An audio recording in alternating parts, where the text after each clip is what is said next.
আপনার কাছে শুনবো। আমি যে যে প্রশ্নটা তুলেছে এবিএম মোশাররফ হোসেন, জি, প্রশ্ন হলো এই যে মানে জুলাই অভ্যুত্থানের পরে যখনই কোথাও অভ্যুত্থান অনুষ্ঠিত হয়, এটা বোঝার জন্য বলি, অভ্যুত্থান অনুষ্ঠিত হলে অভ্যুত্থান মানে কিন্তু সংবিধানের বাইরে চলে গেছেন আপনি। যে সংবিধানকে মেনে কখনো তো অভ্যুত্থান হয় না, আপনি সংবিধানকে ব্রেক করে অভ্যুত্থান করেন।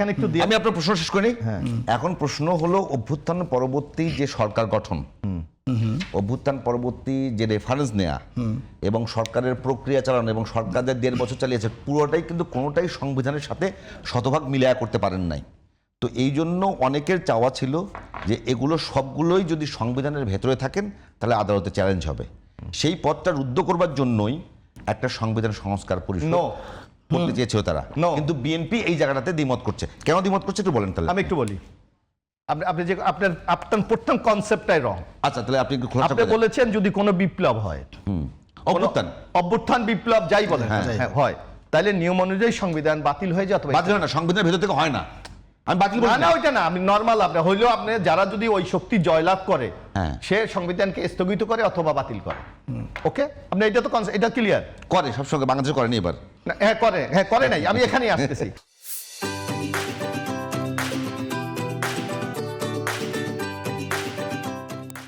তাইলে আপনার উচিত ছিল কি 5 তারিখ যখন আপনার শেখ হাসিনা চলে গেল, তখন আপনার উচিত ছিল সংবিধানকে স্থগিত করে বাতিল করে আপনি একটা বিপ্লবী সরকার বলেন, জাতীয় সরকার বলেন, বা যেই সরকার বলেন, আপনি একটা সরকার করতে পারতেন। এটা অ্যাবসলিউটলি এই সুযোগ আপনার হাতে ছিল। আপনি করলে সেটা করলেন না। আপনি করলেন কি, কনস্টিটিউশন অনুসারে যদি প্রধানমন্ত্রী পদত্যাগ করে তাইলে ক্ষমতা যাবে অ্যাকর্ডিং টু কনস্টিটিউশনের স্পিকারের কাছে। বাট না, আমি না, আরো সহজ আছে। যদি প্রাইম মিনিস্টার পদত্যাগ করে তাইলে যদি সংসদ বহাল থাকে তাহলে যে কোনো নেতা নির্বাচন করবে, কিন্তু এখানে রাষ্ট্রপতি সংসদ ভেঙে দিয়েছে, সংসদ নাই। তাইলে এখানে কি সুযোগ, আমার যাবে ক্ষমতা যাবে স্পিকারের কাছে, স্পিকারও আমি খুঁজে পাচ্ছি না। তখন রাষ্ট্র কোনো ভ্যাকুয়াম থাকতে পারে না। এই কনস্টিটিউশনের মূল গার্ডিয়ান হলো আমাদের সুপ্রিম কোর্ট। তখন অ্যাকর্ডিং টু সুপ্রিম কোর্টে নিয়ে 106 একটা আর্টিকেল আছে, যদি আপনি সংবিধান কোনো জায়গায় মেকআপ না করে, সাংবিধানিক সংকট তৈরি হয়, তাইলে আপনি 106-এ সুপ্রিম কোর্টের নির্দেশনা নিতে পারেন, রেফারেন্স চাইতে পারেন। 106 অনুসারে সুপ্রিম কোর্টের রেফারেন্স চাওয়া হয়েছে। সুপ্রিম কোর্ট বলছে ডক্টর অফ নেসেসারি, মানে প্রয়োজনের তাগিদে আপনি একটা ইন্টেরিয়াম গভর্নমেন্ট গঠন করতে পারেন বলছে। কিন্তু এখানে আরেকটা কাজ করেছে সে, কারণ আমাদের এখন তো কনস্টিটিউশনে যদি কোনো রকম সংসদ ভেঙে যায়, প্রধানমন্ত্রী পদত্যাগ করে, উইদিন 3 মান্থের মধ্যে আপনাকে নির্বাচন হবে। এটা সাংবিধানিক বাধ্যবাধকতা।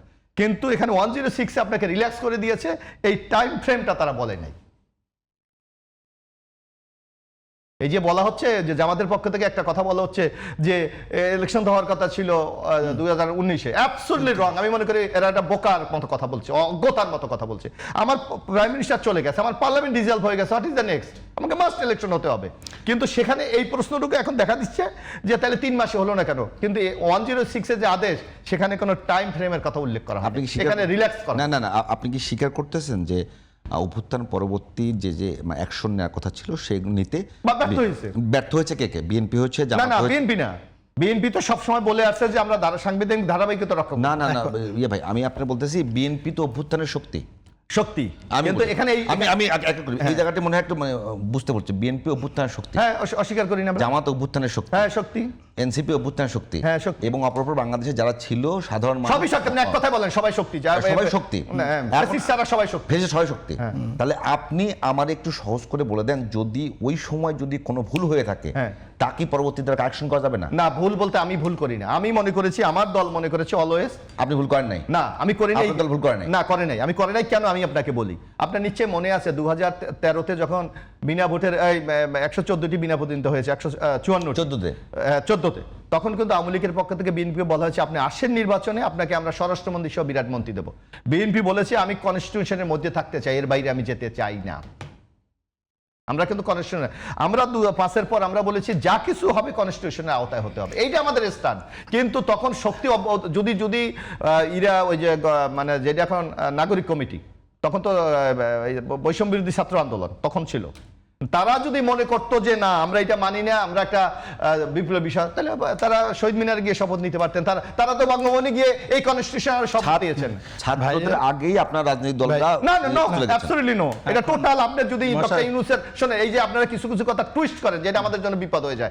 আপনি যদি ডক্টর ইউনূসের সাক্ষাৎকার, আমি তারিখটা আমার মনে নেই, উনি স্পষ্ট বলেছে এই ইন্টিরিয়াম গভর্নমেন্ট গঠন করেছে ছাত্ররা, এবং কে কে দায়িত্ব ছিল নাহিদ ইসলাম তাও বলেছে। তাহলে আপনি কেন রাজনৈতিক দলকে ব্লেম দেবেন? এখন ডক্টর শেব্বির এখন- না, রাজনৈতিক দলের কোনো প্রতিনিধি আছে এখানে? আপনি বলেন কোথায়? এই এই ইন্টিরিয়াম গভর্নমেন্টে ছিল যদি ধরেন রাজনৈতিক দলের কোনো অভ্যুত্থানে- প্রতিনিধি ছিল? হ্যাঁ, ইয়েতে মানে ক্যান্টনমেন্টে কে কে গেছে? আমি কি সেটা আলাদা? ক্যান্টনমেন্টে কে কে গেছে? আমি কি যে যাক ওটা আলাদা? ক্যান্টনমেন্ট রাজনৈতিক দল দূরে গেছে। আরে আমি একটা কথা আমি আপনাকে বলতেছি আরে ক্যান্টনমেন্টে রাজনৈতিক মিস্টার দল দূরে বিপু, গেছে। আপনার রাজনৈতিক দলের কোনো রিপ্রেজেন্টেটিভ এখানে আছে? কোথায়? এই ইন্টারিম গভর্নমেন্টে ছিল?